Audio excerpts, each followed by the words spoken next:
जग रूठे मेरा सांवरिया, सरकार न रूठे। जियो मैं जब तक श्याम, तेरा दरबार न छूटे। ओम गंग गणपते नमः। हरे कृष्णा। ओम नमः शिवाय। पौष मास की कथा सुनने वाले सभी भक्तों का आज की कथा में दिल से स्वागत है। आप सभी का दिन शुभ और मंगलमय हो। पिछले अध्याय को सुनने के लिए आप सभी भक्तों का दिल से बहुत बहुत धन्यवाद। हे प्रिय भक्तों, तो आइए महात्म्य कथा से पहले एक बहुत ही सुंदर कहानी को सुनते हैं। किसी जंगल में एक संत महात्मा रहते थे। सन्यासियों वाली वेशभूषा थी और बातों में सदाचार का भाव था। चेहरे पर इतना तेज था कि कोई भी इंसान उनसे प्रभावित हुए बिना नहीं रह सकता था। एक बार जंगल में शहर का एक व्यक्ति आया और वो जब महाराज जी की झोंपड़ी से होकर गुजर रहा था तो उसने देखा कि बहुत से लोग महात्मा जी के दर्शन करने के लिए आए हुए थे। वो महात्मा जी के पास गया और महात्मा जी से बोला कि आप अमीर भी नहीं हैं, आपने कोई महंगे कपड़े भी नहीं पहने, आपको देखकर मैं तो बिल्कुल भी प्रभावित नहीं हुआ, फिर ये इतने सारे लोग आपके दर्शन करने क्यों आते हैं? महात्मा जी ने उस व्यक्ति को अपनी एक अंगूठी उतार कर दे दी और कहा कि आप इसे बाजार में बेच कर आएं और इसके बदले एक सोने की माला लेकर आना। अब वो व्यक्ति बाजार गया और सबकी दुकान पर जाकर उस अंगूठी के बदले सोने की माला मांगने लगा, लेकिन सोने की माला तो क्या, उस अंगूठी के बदले कोई पीतल का एक टुकड़ा भी देने को तैयार नहीं हुआ। थक हार कर वह व्यक्ति वापस महात्मा जी के पास पहुंचा और महात्मा जी से बोला कि इस अंगूठी की तो कोई कीमत ही नहीं है। महात्मा जी मुस्कुराए और बोले कि अब इस अंगूठी को पीछे वाली एक गली में सुनार की दुकान पर ले जाओ। व्यक्ति जब सुनार की दुकान पर गया तो सुनार ने एक माला नहीं बल्कि 5 माला अंगूठी के बदले देने को कहा। व्यक्ति बड़ा हैरान हो गया कि इस मामूली सी अंगूठी के बदले कोई पीतल की माला देने को भी तैयार नहीं था, लेकिन ये सुनार कैसे 5 सोने की माला दे रहा है। व्यक्ति वापस महात्मा जी के पास गया और उनको सारी बातें बताई। फिर महात्मा जी बोले कि चीजें जैसी ऊपर से दिखती हैं, अंदर से वैसी नहीं होती। ये कोई मामूली अंगूठी नहीं है, बल्कि ये एक हीरे की अंगूठी है जिसकी पहचान केवल एक जौहरी ही कर सकता था। इसीलिए वह 5 माला देने को तैयार हो गया। ठीक वैसे ही मेरी वेशभूषा को देखकर तुम मुझसे प्रभावित नहीं हुए, लेकिन ज्ञान का प्रकाश लोगों को मेरी ओर खींच ही लेता है। व्यक्ति महात्मा जी की बातें सुनकर बड़ा शर्मिंदा हुआ। हे प्रिय भक्तों, कपड़ों से व्यक्ति की पहचान नहीं होती, बल्कि आचरण और ज्ञान से व्यक्ति की पहचान होती है। हरे कृष्णा। उम्मीद करती हूँ यह छोटी सी कहानी आपको पसंद आई होगी। तो आइए अब सुनते हैं आज की पुण्य फल देने वाली महात्म्य कथा। ओम नमो नारायणाय। विष्णु भगवान परशुराम जी को माता पार्वती की स्तुति करने के लिए कहकर स्वयं वैकुंठ लोक को चले जाते हैं और फिर परशुराम जी माता पार्वती की स्तुति करते हैं। आगे भगवान श्री नारायण कहते हैं, हे देवर्षि नारद। इस प्रकार देवी पार्वती को समझा बुझाकर भगवान श्री हरि विष्णु परशुराम जी से हितकारक, तत्व स्वरूप, नीति का सार रूप और परिणाम में सुखदायक वचन बोले। विष्णु जी बोले, हे परशुराम जी, आपने अकल्याणकर मार्ग पर स्थित होकर क्रोधवश जो गणेश जी का दांत तोड़ डाला है, इससे आप श्रुति के मतानुसार इस समय सचमुच ही अपराधी हो। अतएव मेरे द्वारा बताए हुए स्तोत्र से देव श्रेष्ठ गणपति जी की स्तुति करके पुनः काण्व शाखा में कहे हुए स्तोत्र द्वारा जग जननी देवी पार्वती जी की स्तुति करो। ये जगदीश्वर श्री कृष्ण की पराशक्ति एवं बुद्धि स्वरूपा है। इनके रुष्ट हो जाने पर तुम्हारी बुद्धि नष्ट हो जाएगी। ये सर्वशक्ति स्वरूपा हैं। जगत इन्हीं से शक्तिमान हुआ है। यहाँ तक कि जो प्रकृति से परे और निर्गुण हैं, वे श्री कृष्ण भी इन्हीं से शक्तिशाली हुए हैं। इस शक्ति के बिना ब्रह्मा जी भी सृष्टि रचना में समर्थ नहीं है। हम ब्रह्मा जी, विष्णु जी और महेश्वर इन्हीं से उत्पन्न हुए हैं। हे द्विजवर, पूर्व काल में जब असुरों ने देव समुदाय को अपने अधीन कर लिया था, उस भयंकर समय में ये सती संपूर्ण देवताओं के तेज से आविर्भूत हुई थी। उसके बाद श्री कृष्ण जी की आज्ञा से इन्होंने असुरों का वध करके देवताओं का पद उन्हें प्रदान किया था। फिर दक्ष की तपस्या के कारण दक्ष पत्नी के गर्भ से जन्म लिया। उस जन्म में सती शंकर जी की पत्नी हुई। फिर से पति की निंदा के कारण उस शरीर को त्याग कर इन्होंने शैलराज की पत्नी के गर्भ से जन्म धारण किया। फिर तपस्या करके योगिंद्रों के गुरु के भी गुरु शंकर जी को पाया और श्री कृष्ण की सेवा से श्री कृष्ण के अंशभूत गणपति जी को पुत्र रूप में प्राप्त किया। हे बालक, जिनका तुम नित्य ध्यान करते हो, क्या उन्हें नहीं जानते? वे भगवान श्री कृष्ण ही अपने अंश से पार्वती के पुत्र होकर प्रकट हुए हैं। इसीलिए जो मंगल स्वरूपा, कल्याणदायिनी, शिव परायणा, मंगल के कारण और मंगल के अधीश्वरी हैं, उन शिव प्रिया दुर्गा जी की तुम हाथ जोड़कर सिर झुकाकर शिवा के स्तोत्र राज द्वारा, जिसे पूर्व काल में त्रिपुरों के भयंकर वध के अवसर पर ब्रह्मा जी की प्रेरणा से शंकर जी ने स्तवन किया था, उससे तुम स्तुति करो। हे देवऋषि नारद, ऐसा कहकर भगवान श्री हरि विष्णु शीघ्र ही वैकुंठ को चले गए।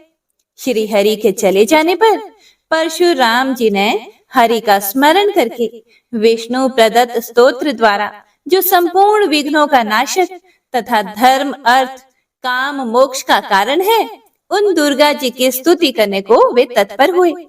उन्होंने गंगा के शुभ जल में स्नान करके धुले हुए वस्त्र धारण किए।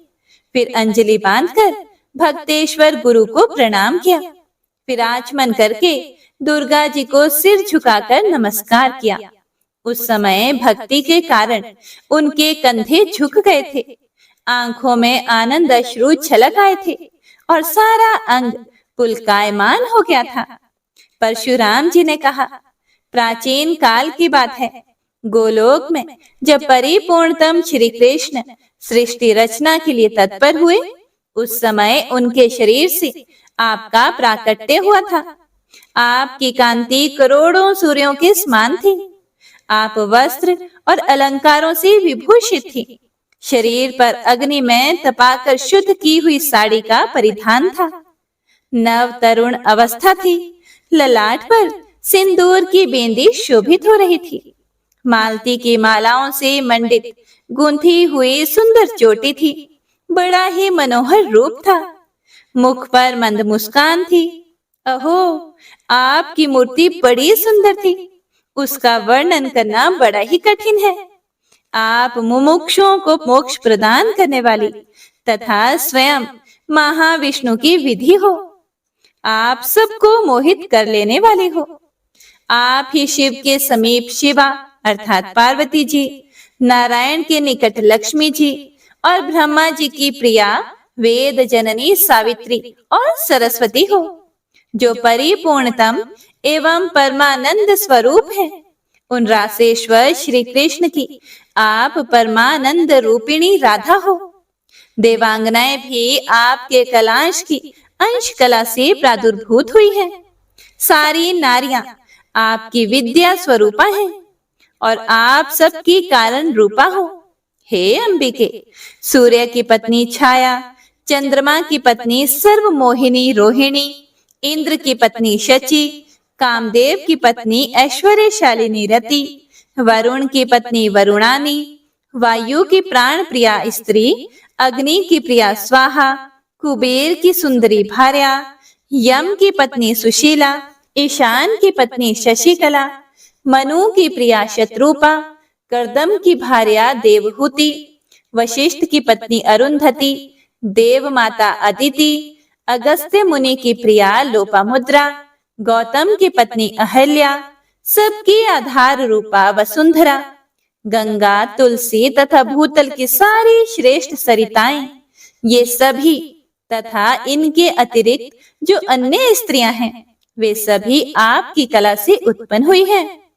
आप मनुष्यों के घर में गृह लक्ष्मी, राजाओं के भवनों में राजलक्ष्मी, तपस्वियों की तपस्या और ब्राह्मणों की गायत्री हो। आप सत्पुरुषों के लिए सत्व स्वरूप और दुष्टों के लिए कलह की अंकुर हो। निर्गुण की ज्योति और सगुण की शक्ति आप ही हो। आप सूर्य में प्रभा, अग्नि में दाहिका शक्ति, जल में शीतलता और चंद्रमा में शोभा हो। भूमि में गंध और आकाश में शब्द आपका ही रूप है। आप भूख, प्यास आदि तथा प्राणियों की समस्त शक्ति हो। संसार में सबकी उत्पत्ति के कारण सार रूपा, समृद्धि, मेधा, बुद्धि अथवा विद्वानों की ज्ञान शक्ति आप ही हो। श्री कृष्ण ने शिव जी को कृपा पूर्वक संपूर्ण ज्ञान की प्रस्विनी जो शुभ विद्या प्रदान की थी, वह आप ही हो। उसी से शिव जी मृत्युंजय हुए हैं। ब्रह्मा, विष्णु और महेश की सृष्टि, पालन और संहार करने वाली जो त्रिविध शक्तियां हैं, उनके रूप में आप ही विद्यमान हो। इसीलिए हे देवी, आपको मेरा बारंबार नमस्कार है। जब मधु कैटभ के भय से डरकर ब्रह्मा जी कांप उठे थे, उस समय जिनकी स्तुति करके वे भय मुक्त हुए थे, उन देवी को मैं सिर झुकाकर प्रणाम करता हूँ। मधु कैटभ के युद्ध में जगत के रक्षक ये भगवान श्री हरि विष्णु, जिन परमेश्वरी की स्तुति करके शक्तिमान हुए थे, उन दुर्गा को मैं नमस्कार करता हूँ। त्रिपुर के महायुद्ध में रथ सहित शिव जी के गिर जाने पर सभी देवताओं ने जिनकी स्तुति की थी, उन दुर्गा को मैं प्रणाम करता हूँ। जिनकी स्तुति करके वृष रूपधारी विष्णु द्वारा उठाए गए स्वयं शंभु ने त्रिपुर का संहार किया था, उन दुर्गा को मैं अभिवादन करता हूँ।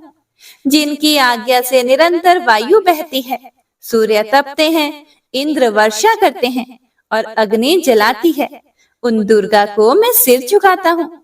जिनकी आज्ञा से काल सदा वेग पूर्वक चक्कर काटता रहता है और मृत्यु जीव समुदाय में विचरती रहती है, उन दुर्गा को मैं नमस्कार करता हूँ। जिनके आदेश से सृष्टि करता सृष्टि की रचना करते हैं, पालन करता रक्षा करते हैं और संहरता समय आने पर संहार करते हैं, उन दुर्गा को मैं प्रणाम करता हूँ। जिनके बिना स्वयं भगवान श्री कृष्ण जो ज्योति स्वरूप एवं निर्गुण है, सृष्टि रचना करने में समर्थ नहीं होते, उन देवी को मैं नमस्कार करता हूँ। हे जगजननी, रक्षा करो, मेरी रक्षा करो, मेरे अपराध को क्षमा कर दो। भला कहीं बच्चे के अपराध करने से माता कुपित होती है। हे प्रिय भक्तों, इतना कहकर परशुराम जी उन्हें प्रणाम करके रोने लगे। तब देवी दुर्गा प्रसन्न हो गई और शीघ्र ही उन्हें अभय का वरदान देती हुई बोली, हे वत्स, तुम अमर हो जाओ। पुत्र, अब शांति धारण करो। शिव जी की कृपा से सदा सर्वत्र तुम्हारी विजय हो। भगवान श्री हरि विष्णु सदा तुम पर प्रसन्न रहे। श्री कृष्ण में तथा कल्याण दाता गुरुदेव शिव में तुम्हारी सुदृढ़ भक्ति बनी रहे, क्योंकि जिसकी इष्ट देव तथा गुरु में शाश्वती भक्ति होती है, उस पर यदि सभी देवता कुपित भी हो जाएं, तो भी उसे मार नहीं सकते। तुम तो श्री कृष्ण के भक्त और शंकर जी के शिष्य हो तथा मुझ गुरु पत्नी की स्तुति कर रहे हो, इसीलिए किसकी शक्ति है जो तुम्हें मार सके? अहो, जो अन्य अन्य देवताओं के भक्त हैं अथवा उनकी भक्ति ना करके निरंकुश ही हैं, परंतु श्री कृष्ण के भक्त हैं, तो उनका कहीं भी अमंगल नहीं होता। हे भार्गव, भला जिन भाग्यवानों पर बलवान चंद्रमा प्रसन्न हैं, तो दुर्बल तारागण रुष्ट होकर उनका क्या बिगाड़ सकते हैं। सभा में महान आत्मबल से संपन्न सुखी नरेश जिस पर संतुष्ट है, उसका दुर्बल भृत्य वर्ग कुपित होकर क्या कर लेगा। हे प्रिय भक्तों, ऐसा कहकर देवी पार्वती हर्षित होकर परशुराम जी को शुभ आशीर्वाद देकर अंतःपुर में चली गई। तब तुरंत हरि नाम का घोष गूंज उठा। भगवान श्री नारायण बोले कि हे नारद, जो भी मनुष्य इस काण्व शाखोक्त स्तोत्र का पूजा के समय, यात्रा के अवसर पर अथवा प्रातः काल पाठ करता है, वह अवश्य ही अपनी अभीष्ट वस्तु प्राप्त कर लेता है। इसके पाठ से पुत्रार्थी को पुत्र, कन्यार्थी को कन्या, विद्यार्थी को विद्या, प्रजार्थी को प्रजा, राज्य भ्रष्ट को राज्य और धनहीन को धन की प्राप्ति होती है। जिस पर गुरु, देवता, राजा अथवा बंधु बांधव क्रुद्ध हो गए हों, उसके लिए ये सभी इस स्तोत्र राज की कृपा से प्रसन्न होकर वरदाता हो जाते हैं। जिसे चोर डाकुओं ने घेर लिया हो, सांप ने डस लिया हो, जो भयानक शत्रु के चंगुल में फंस गया हो अथवा व्याधि ग्रस्त हो गया हो, वह इस स्तोत्र के स्मरण मात्र से मुक्त हो जाता है। राजद्वार पर, शमशान में, कारागार में और बंधन में पड़ा हुआ तथा अगाध जल राशि में डूबता हुआ मनुष्य इस स्तोत्र के प्रभाव से मुक्त हो जाता है। स्वामी भेद, पुत्र भेद तथा भयंकर मित्र भेद के अवसर पर इस स्तोत्र के स्मरण मात्र से निश्चय ही अभिष्टार्थ की प्राप्ति होती है। जो स्त्री वर्ष पर्यंत भक्ति पूर्वक दुर्गा का भली भांति पूजन करके हविष्यान खाकर इस स्तोत्र राज को सुनती है, वह यदि महावंध्या भी हो तो भी प्रसव वाली हो जाती है। उसे ज्ञानी एवं चिरजीवी दिव्य पुत्र प्राप्त होता है। 6 महीने तक इसका श्रवण करने से दुर्भगा सौभाग्यवती हो जाती है। जो काक वंध्या और मृत वत्सा नारी भक्ति पूर्वक 9 मास तक इस स्तोत्र राज को सुनती है, वह निश्चय ही पुत्र पाती है। जो कन्या की माता तो है परंतु पुत्र से हीन है, वह यदि 5 महीने तक कलश पर दुर्गा जी की सम्यक पूजा करके इस स्तोत्र को श्रवण करती है, तो उसे अवश्य ही पुत्र की प्राप्ति होती है। भगवान श्री नारायण आगे कहते हैं कि हे नारद, इस प्रकार परशुराम जी ने हर्ष मगन मन से दुर्गा जी की स्तुति करके पुनः श्री हरि द्वारा बतलाए गए स्तोत्र से गणेश जी की स्तुति की। उसके बाद अनेक प्रकार के नैवेद्यों, धूपों, दीपों, गंधों और तुलसी के अतिरिक्त अन्य पुष्पों से भक्ति पूर्वक उनकी पूजा की। इस प्रकार परशुराम जी ने भक्ति भाव सहित भाई गणेश का भली भांति पूजन करके गुरु पत्नी देवी पार्वती और गुरुदेव शिव को नमस्कार किया तथा शंकर जी की आज्ञा लेकर वे वहां से जाने को तत्पर हुए। फिर नारद जी ने पूछा कि हे प्रभु, परशुराम जी ने जब विविध नैवेद्यों तथा पुष्पों द्वारा भगवान गणेश जी की पूजा की थी, उस समय उन्होंने तुलसी को छोड़ क्यों दिया?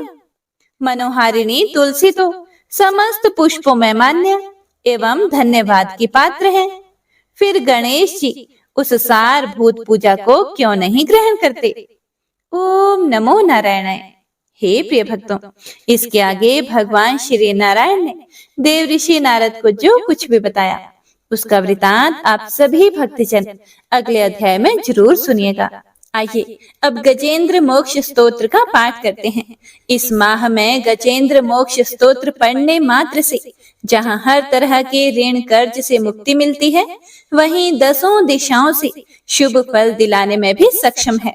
इस स्तोत्र का जाप करने से जीवन में किसी भी प्रकार की परेशानियों से मुक्ति मिलती है।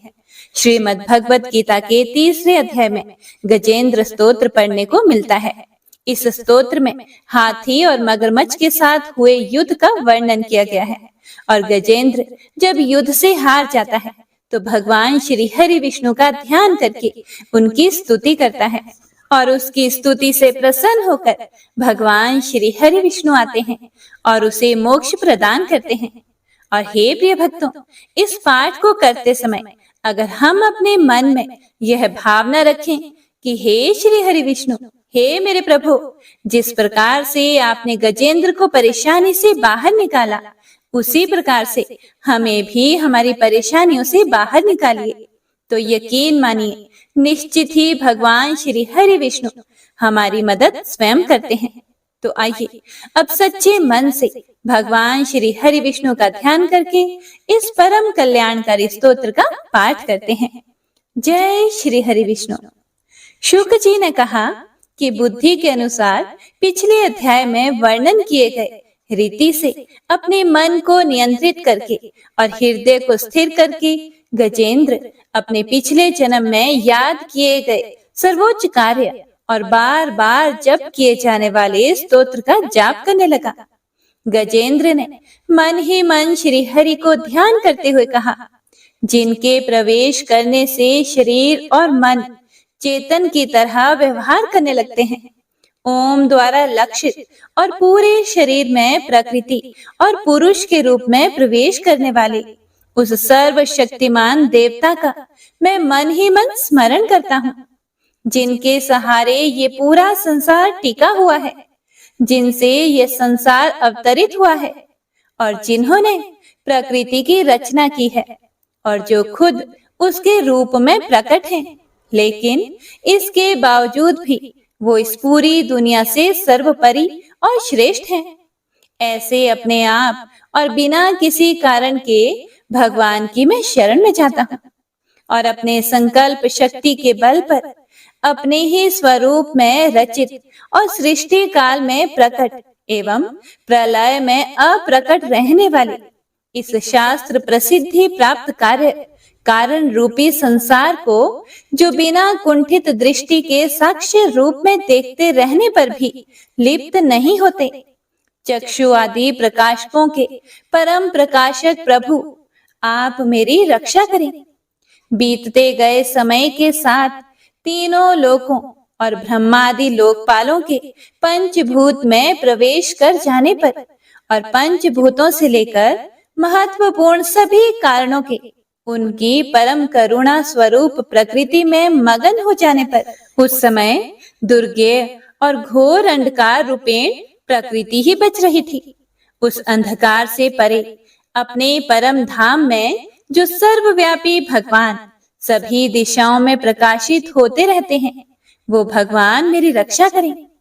विभिन्न नाट्य रूपों में अभिनय करने वाले और उस अभिनेता के वास्तविक स्वरूप को जिस प्रकार से साधारण लोग भी नहीं जान पाते, उसी तरह से सत्व प्रधान देवता और महर्षि भी जिनके स्वरूप को नहीं जान पाते, ऐसे में कोई साधारण प्राणी उनका वर्णन कैसे कर सकता है।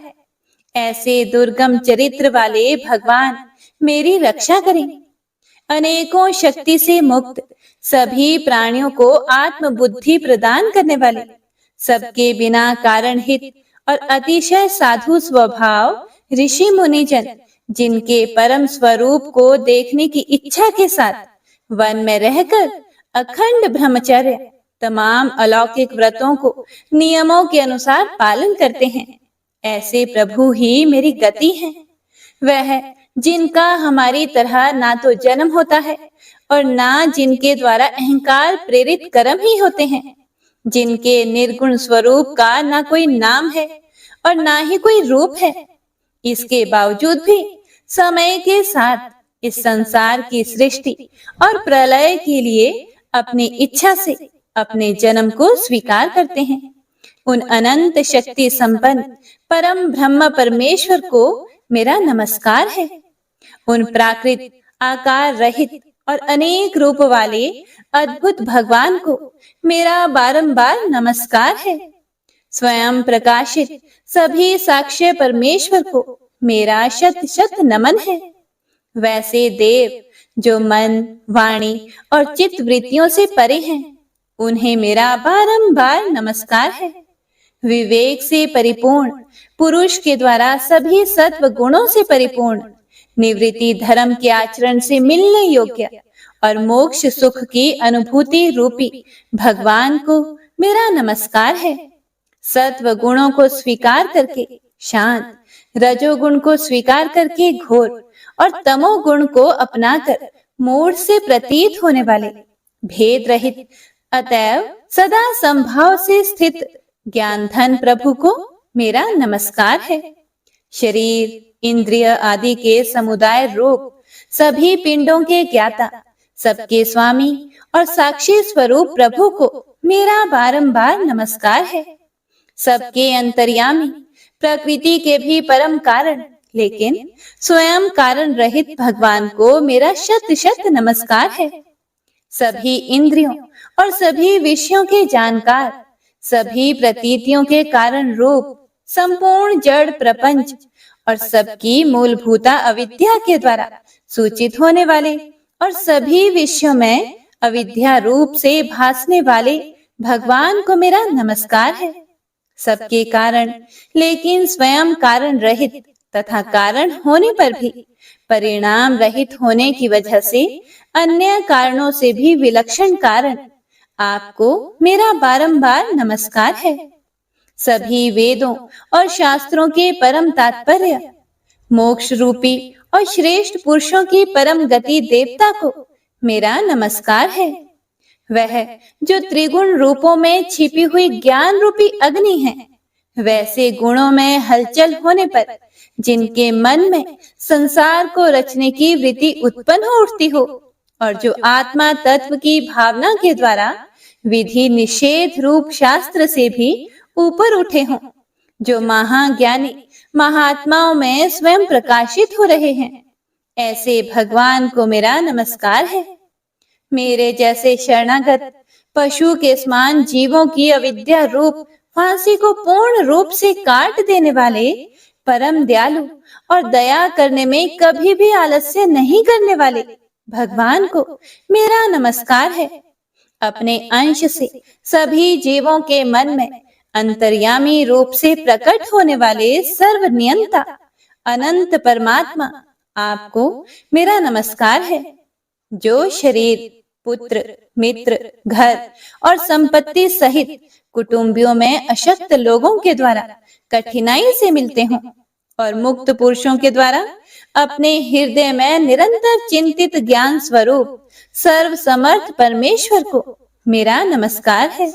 वह जिन्हें धर्म, अभिलाषित भोग, धन और मोक्ष की कामना से मनन करके लोग अपनी मनचाही इच्छा पूर्ण कर लेते हैं, अपितु जिन्हें विभिन्न प्रकार के अयाचित भोग और अविनाशी पार्षद शरीर भी देते हैं, वैसे अत्यंत दयालु प्रभु मुझे इस प्रकार की विपदा से हमेशा के लिए बाहर निकालें।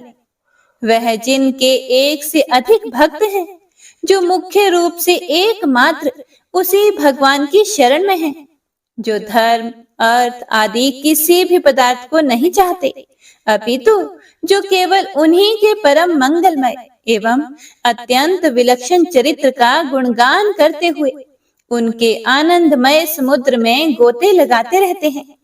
उन अविनाशी, सर्वव्यापी, सर्वमान्य ब्रह्मादि के भी नियामक अभक्तों के लिए भी हमेशा प्रकट होने वाले, भक्ति योग द्वारा प्राप्त अत्यंत निकट होने पर भी माया के कारण अत्यंत दूर महसूस होने वाले, इंद्रियों के द्वारा अगम्य और अत्यंत दुर्विज्ञ, अंत रहित लेकिन सभी के आदि कारक और सभी तरफ से परिपूर्ण उन प्रभु की मैं स्तुति करता हूँ। वो जो ब्रह्मा सहित सभी देवता, चारों वेद तथा समस्त चराचर जीव नाम और आकृति भेद से जिनके अत्यंत क्षुद्र अंशों से रचे गए हैं, जिस तरह से जलती हुई अग्नि की लपटें और सूरज की किरणें बार बार निकलती हैं और फिर से अपने कारण में ही लीन हो जाती है, उसी प्रकार बुद्धि, मन, इंद्रियां और नाना योनियों के शरीर, जिन सभी गुणों से प्राप्त शरीर जो स्वयं प्रकाश परमात्मा से प्रकट होता है और फिर से उन्हीं में लीन हो जाता है, वह प्रभु जो ना तो देवता है, ना असुर, ना मनुष्य हैं और ना ही मनुष्य से नीचे किसी अन्य योनि के प्राणी। ना ही वो स्त्री हैं और ना ही पुरुष, ना ही नपुंसक और ना ही वो कोई ऐसे जीव हैं जिनका इन तीनों ही श्रेणी में समावेश है। वो ना तो गुण है, ना कर्म, वो ना ही कार्य है और ना ही कारण। इन सभी योनियों का निषेध होने पर जो बचता है वही उनका असली रूप है और वे ही सब कुछ हैं। ऐसे प्रभु मेरा उत्थान करने के लिए प्रकट हो। अब मैं इस मगरमच्छ के चंगुल से आजाद होने के बाद जीवित नहीं रहना चाहता। इसकी वजह ये है कि मैं सभी तरफ से अज्ञानता से ढके इस हाथी के शरीर का क्या करूं? मैं आत्मा के प्रकाश से ढक देने वाले अज्ञानता से युक्त इस हाथी के शरीर से मुक्त होना चाहता हूँ, जिसका काल क्रम से अपने नाश नहीं होता, बल्कि ईश्वर की दया और ज्ञान से उदय हो पाता है। इस प्रकार से मोक्ष के लिए लालायित संसार के रचयिता स्वयं संसार के रूप में प्रकट, लेकिन संसार से परे, संसार में एक खिलौने की भांति खेलने वाले, संसार में आत्म रूप से व्याप्त अजन्मा सर्वव्यापी एवं प्रापत्य वस्तुओं में सर्वश्रेष्ठ श्री हरि का केवल स्मरण करता हूँ और उनकी शरण में जाता हूँ, जिन्होंने भगवत भक्ति रूपी योग के द्वारा कर्मों को जला डाला है, जिन्हें समस्त योगी ऋषि अपने योग के द्वारा अपने शुद्ध हृदय में प्रकट देखते हैं। उन योगेश्वर भगवान को मेरा नमस्कार है। वह जिनके त्रिगुणे शक्तियों का राग, रूप, वेग और असह्य है, जो सभी इंद्रियों के विषय रूप में मौजूद हैं। वह जिनकी इंद्रियां समस्त विषयों में ही बसी रहती है। ऐसे लोगों को जिनको मार्ग मिलना भी संभव नहीं है, वैसे शरणागत एवं अपार शक्तिशाली वाले भगवान आपको मेरा बारंबार नमस्कार है।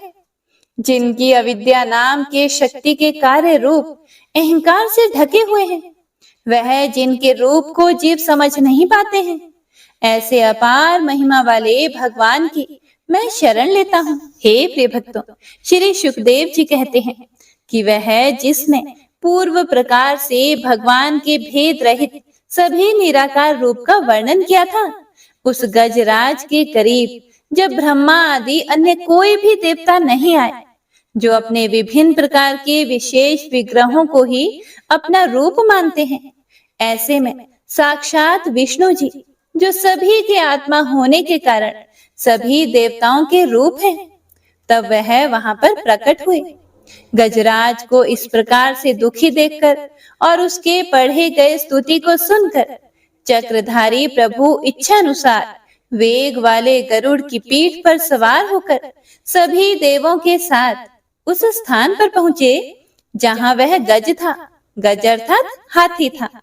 सरोवर के अंदर महाबलशाली मगरमच्छ द्वारा जकड़े और दुखी उस हाथी ने आसमान में गरुड़ की पीठ पर बैठे और हाथों में चक्र लिए भगवान श्री हरि विष्णु को आते हुए जब देखा, तो वह अपनी सूंड में पहले से ही उनकी पूजा के लिए रखे कमल के फूल को श्री हरि पर बरसाते हुए कहने लगा, सर्व पूज्य भगवान श्री हरि नारायण, आपको मेरा प्रणाम है। सर्व पूज्य भगवान श्री हरि, आपको मेरा नमस्कार है।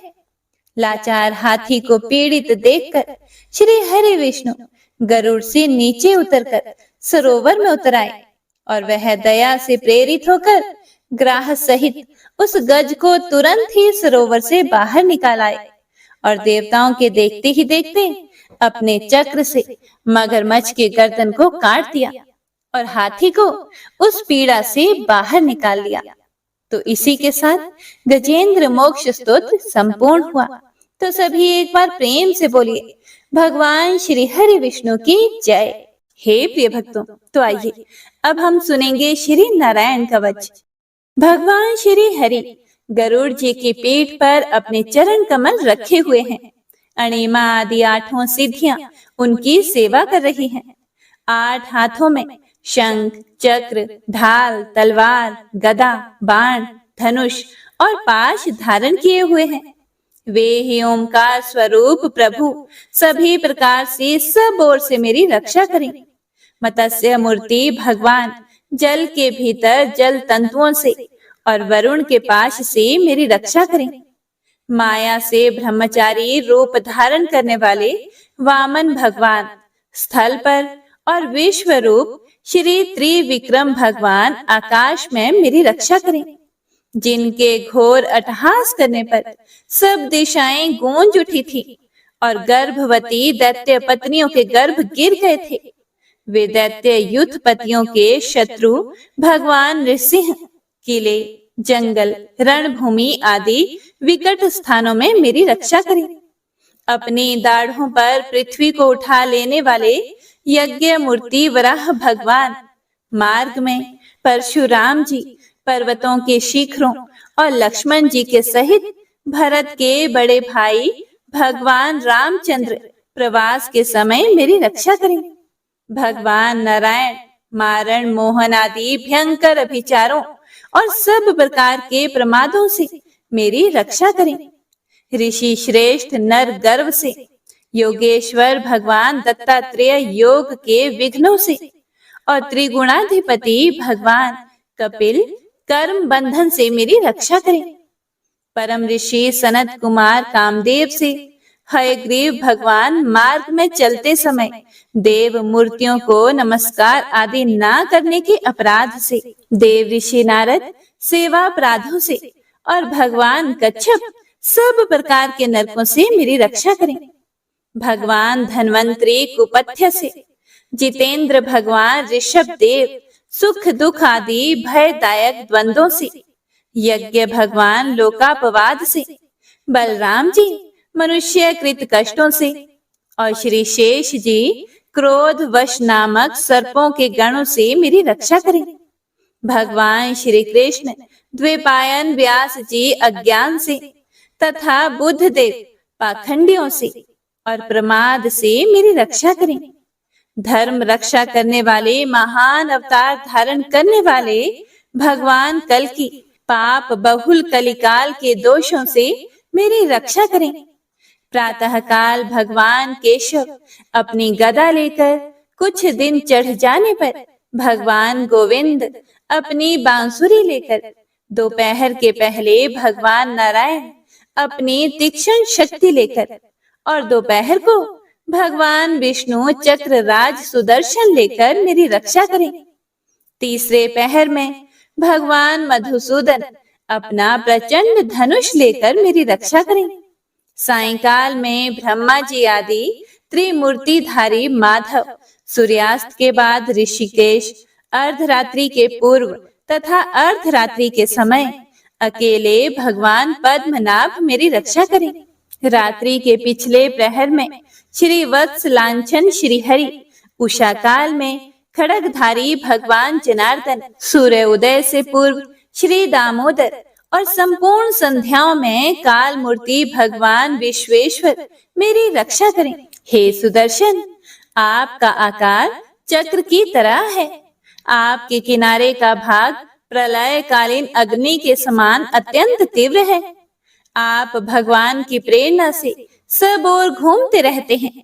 जैसे आग वायु की सहायता से सूखे घास फूस को जला डालती है, वैसे ही आप हमारी शत्रु सेना को शीघ्र से शीघ्र जला दीजिए, जला दीजिए। हे कौमुद की गदा, आपसे छूटने वाली चिंगारियों का स्पर्श वज्र के समान असह्य है।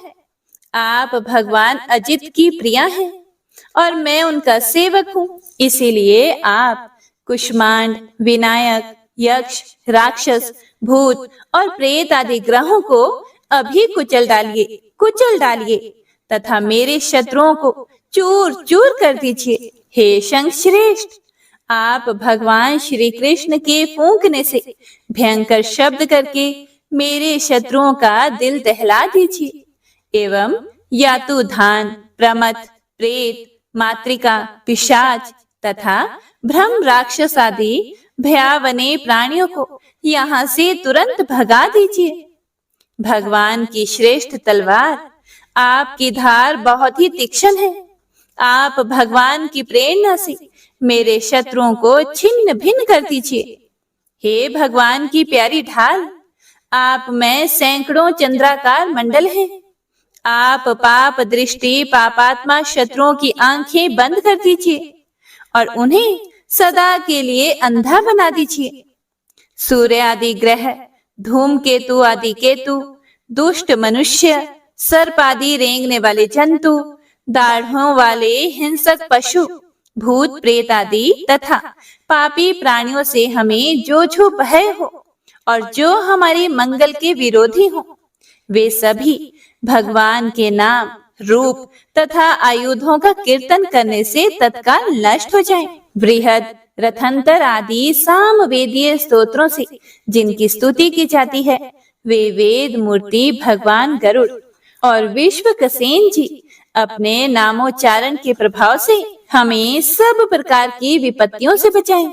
श्री हरि के नाम, रूप, वाहन, आयुध और श्रेष्ठ पार्षद हमारी बुद्धि, इंद्रिय, मन और प्राणों को सब प्रकार की आपत्तियों से बचाएं। जितना भी कार्य अथवा कारण रूप जगत है, वह वास्तव में भगवान ही है। इस सत्य के प्रभाव से हमारे सारे उपद्रव नष्ट हो जाएं। जो लोग ब्रह्मा और आत्मा की एकता का अनुभव कर चुके हैं, उनकी दृष्टि में भगवान का स्वरूप समस्त विकल्पों से रहित है, भेदों से रहित है।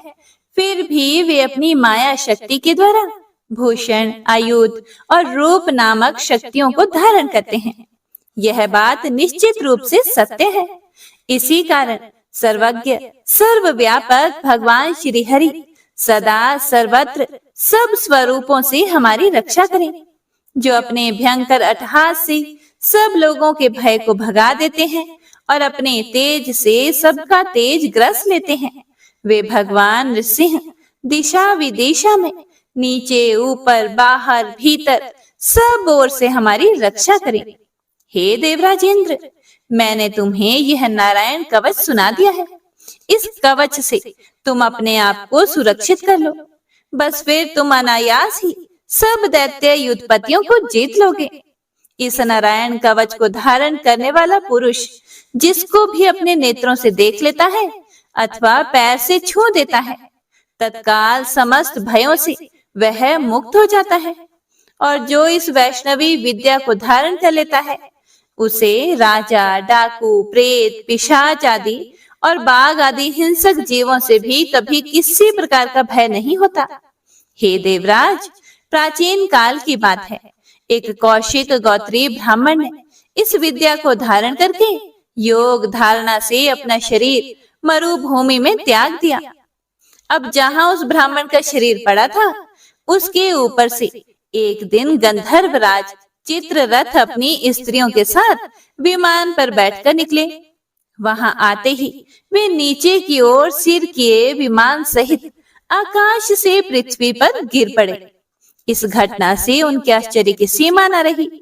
जब उन्हें बाल खिल्ले मुनियों ने बताया कि यह नारायण कवच धारण करने का प्रभाव है, तब उन्होंने उस ब्राह्मण देव की हड्डियों को ले जाकर पूर्व वाहिनी सरस्वती नदी में प्रवाहित कर दिया और फिर स्नान करके वे अपने लोक को चले गए। श्री सुखदेव जी आगे कहते हैं, हे परीक्षित, जो भी पुरुष इस नारायण कवच को समय पर सुनता और आदर पूर्वक इसे धारण करता है, उसके सामने सभी प्राणी आदर से झुक जाते हैं और वह सब प्रकार के भयों से मुक्त हो जाता है। हे परीक्षित, शतक्रतु इंद्र ने आचार्य विश्वरूप जी से यह वैष्णवी विद्या प्राप्त करके रणभूमि में असुरों को जीत लिया और वे त्रिलोक्य लक्ष्मी का उपभोग करने लगे। इति श्री नारायण कवच संपूर्णम। जय गणपति सद्गुण सदन कविवर बदन कृपाल, विघ्न हरण मंगल करण, जय जय गिरिजालाल, जय जय गिरिजालाल, जय जय गिरिजालाल। जय जय जय गणपति गणराजो मंगल भरण करण शुभ काजो। जय गज बदन सदन सुखदाता विश्व विनायक बुद्धि विधाता। वक्रतुंड शुच शुंड सुहावन तिलक त्रिपुंड भाल मन भावन। राजित मणि मुक्त नूर माला स्वर्ण मुकुट शिर नयन विशाला। पुस्तक पाणि कुठार त्रिशूलम मोदक भोग सुगंधित फूलम। सुंदर पीतांबर तन साजित चरण पादुका मुनि मन राजित। धन शिव सुवन षडानन भ्राता गौरी ललन विश्व विधाता। रिद्धि सिद्धि तव चवर सुधारे मूषक वाहन सोहत द्वारे। कहूँ जन्म शुभ कथा तुम्हारी अति शुचि पावन मंगलकारी। एक समय गिरिराज कुमारी पुत्र हेतु तप किन्हो भारे। भयो यज्ञ जब पूर्ण अनुपा तब पहुँच्यो तुम धरि द्विज रूपा। अतिथि जानी कई गौरी सुखारी बहुविधि सेवा करी तुम्हारी। अति प्रसन्न हवै वर दिन्हा मातु पुत्र हित जो तप किन्हा।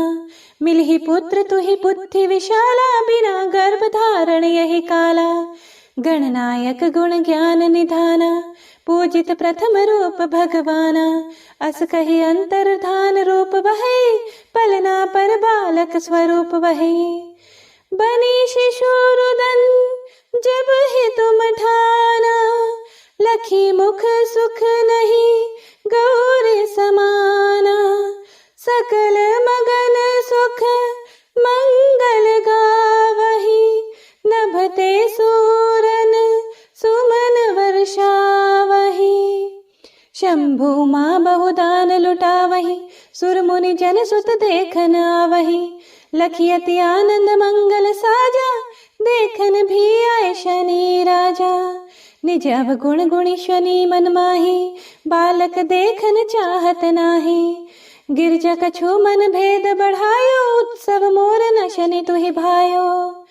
कहन लगे शनि मन सकुचाई। का करी हऊ शिशु मोहि दिखाई। नहीं विश्वास उमा और भयऊ। शनि सो बालक देखन कहयो। पड़ते ही शनि दृग कोण प्रकाशा। बालक सिर उड़ गयो आकाशा। गिरजा गिरी विकल वही धरणी सो दुख तशा गयो नहीं वर्णी। हाहाकार मचयो कैलाशा। शनि किन्ह्यो लखि सुत का नाशा। तुरत गरुड़ चढ़ी विष्णु सिधाए काटि चक्र सो कच शिर लाए। बालक के धड़ ऊपर धार्यो प्राण मंत्र पढ़ी शंकर डार्यो। नाम गणेश शंभु तब कीन्हे। प्रथम पूज्य बुद्धि निधि वर दीन्हे। बुद्धि परीक्षा जब शिव किन्हा पृथ्वी कर प्रदक्षिणा लेन्हा। चले षडानन भरमि भुलाए रचे बैठ तुम बुद्धि उपाय। चरण मातु पितु के धर लिन्हे तिनके साथ प्रदक्षिण किन्हे। धनी गणेश कहि शिव ही हर्षे नभते सुरन सुमन बहु बरसे। तुम्हारी महिमा बुद्धि बढ़ाई शेष सहस मुख सकै न गाई।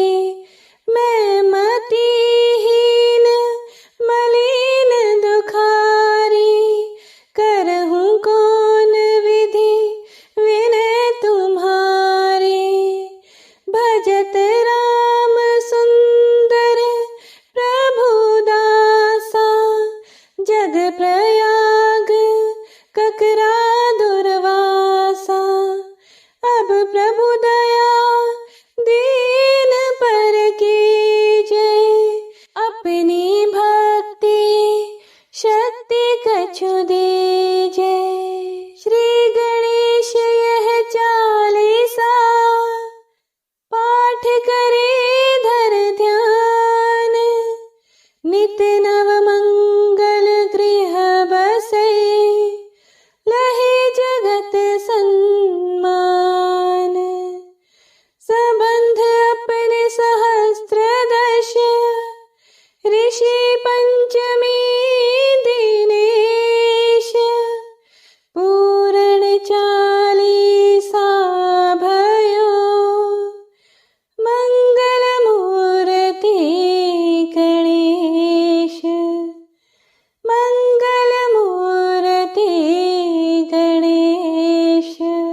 से बोलिए गणपति महाराज की जय।